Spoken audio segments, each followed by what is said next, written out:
नमस्कार दोस्तों, सतपुरिया क्लासेस में आपका स्वागत है। आज हम बात करने वाले हैं आरआरबी एएलपी 2024 एग्ज़ाम के बारे में। इसका रिजल्ट यहाँ पे कब तक डिक्लेयर होगा, सीबीटी 1 का, और सीबीटी 1 की यहाँ पे कट ऑफ कितनी जाएगी, सीबीटी 2 का एग्ज़ाम कब तक आरआरबी यहाँ पे कराएगा। तो आरआरबी सीबीटी 1 रिजल्ट और सीबीटी 2 एग्ज़ाम डेट के बारे में यहाँ पे बात करने वाले हैं।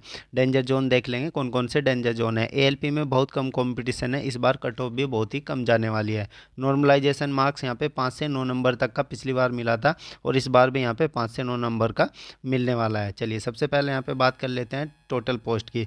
तो टोटल पोस्ट यहाँ पे 18,799 थी। टोटल फॉर्म यहाँ पे 17,09,124 भरे गए थे। 73% स्टूडेंट ने सीबीटी 1 का एग्जाम दिया था। लगभग 12,47,660 स्टूडेंट ने यहाँ पे एग्जाम दिया था। सीबीटी 2 एग्जाम में लगभग वैकेंसी का 15 गुना 18,799 का 2,80,000 के आसपास स्टूडेंट को कंसिडर किया जाएगा। ये संख्या यहाँ पे 3 लाख भी पहुँच सकती है। अब नॉर्मलाइजेशन के बारे में बात करें तो मिनिमम नॉर्मलाइजेशन 2 से 3 नंबर का आपको मिलेगा ही, और ईजी शिफ्ट में, और मैक्सिमम नॉर्मलाइजेशन 5 से 8 नंबर का भी यहाँ पे मिल जाएगा। सीबीटी 1 की कट ऑफ इसलिए कम रहती है क्योंकि यहाँ पे सीबीटी 2 जो एग्ज़ाम होता है उसमें 2 पेपर होते हैं, एक नॉन टेक्निकल होता है, एक टेक्निकल होता है, फिर यहाँ पे साइको होता है, तो इसलिए यहाँ पे कट ऑफ कम जाती है। फिर यहाँ पे डीवी और मेडिकल होता है, इसलिए सीबीटी 1 की कट ऑफ बहुत ही कम होती है। चलिए सबसे पहले यहाँ पे टॉप 5 डेंजर जोन के बारे में बात करें तो टॉप 5 डेंजर जोन चंडीगढ़ था। चंडीगढ़ में इस बार 341 वैकेंसी थी, और यहाँ पे सीबीटी 1 की 2018 की कट ऑफ देखें तो जनरल की यहाँ पे 52.82 गई थी, और ये जो कट ऑफ थी ये नॉर्मलाइजेशन के बाद थी। नॉर्मलाइजेशन यहाँ पे 5 से 9 नंबर का मिला था। तो आप देख सकते हैं कट ऑफ एससी की 36.60 थी, एसटी की 32.83। प्रयागराज की कट ऑफ देखें, इस बार 847 वैकेंसी है प्रयागराज में, 50.20 गई थी। जनरल की ओबीसी 41.13, एससी 36.13, एसटी 27.09। मुंबई की बात करें, मुंबई में इस बार 1659 वैकेंसी थी। जनरल की cut off 47.51, OBC 42.66, SC 38.17, ST 28.90। Kolkata में 1123 वैकेंसी पे जनरल कट ऑफ 42.71 गई थी, और एसटी की कट ऑफ यहाँ पे 27.18 ही गई थी, और ओबीसी और एससी की देख सकते हैं। अजमेर बोर्ड की बात करें तो अजमेर बोर्ड में 761 वैकेंसी है, और पिछली बार 2018 में अजमेर बोर्ड की कट ऑफ सबसे हाई गई थी 61.70, ओबीसी की 55.08, एससी की 32.07, एसटी की 28.39। अगर 2024 की बात करें तो अगर आप इन जोन से हो, मैक्सिमम कट ऑफ यहाँ पे कितनी जा सकती है। यहाँ पे मैं क्वेश्चंस की बात कर रहा हूँ। जनरल कैटेगरी से हो अगर आपके 43 क्वेश्चन है तो आपको यहाँ पे सीबीटी 2 में जरूर बुलाया जाएगा। ओबीसी में 41, ईडब्ल्यूएस में 40, एससी में आपके अगर 38 क्वेश्चन भी हैं, और एसटी में यहाँ पे 35 क्वेश्चन भी है, तो आपको ज़रूर सीबीटी 2 की तैयारी करनी चाहिए। प्लस माइनस 1 नंबर ऊपर नीचे हो सकता है।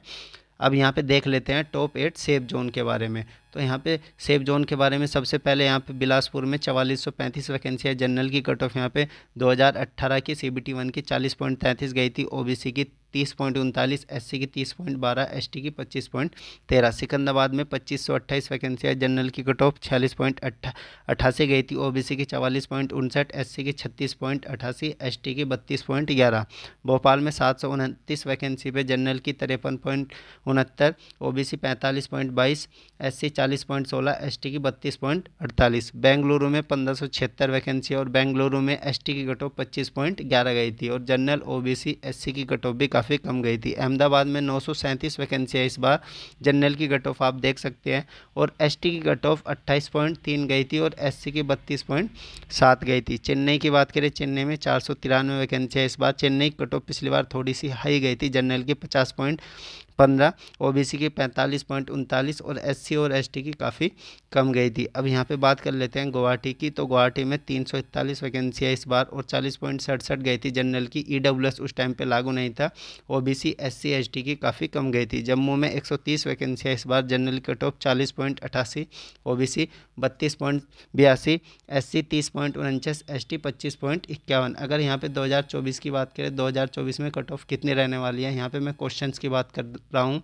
जनरल कैटेगरी से वो 41 क्वेश्चन आपके बन रहे हैं, तो आपको ज़रूर सीबीटी 2 में बुलाया जाएगा। ओबीसी में यहाँ पे 39, ईडब्ल्यूएस में 38, एससी में यहाँ पे 36 और एसटी में आपके 33 क्वेश्चन भी बन रहे हैं, प्लस माइनस 1 नंबर ऊपर नीचे हो सकता है, तो आपको ज़रूर बुलाया जाएगा। अगर यहाँ पे रिजल्ट की बात करें तो रिजल्ट यहाँ पे कब तक डिक्लेयर होगा, तो इसका जो रिजल्ट है वो फरवरी के महीने में ही रिजल्ट यहाँ पे डिक्लेयर होगा। 20 फरवरी से पहले इसका रिजल्ट यहाँ पे डिक्लेयर हो जाएगा। 10 फरवरी का जो नोटिस है वो वायरल है, वो फेक है। बाकी 20 फरवरी से इसका रिजल्ट यहाँ पे डिक्लेयर होगा। और इसका जो CBT 2 का एग्ज़ाम है वो अप्रैल से पहले यहाँ पे नहीं होने वाला है, अप्रैल में ही इसका एग्ज़ाम CBT 2 का होगा।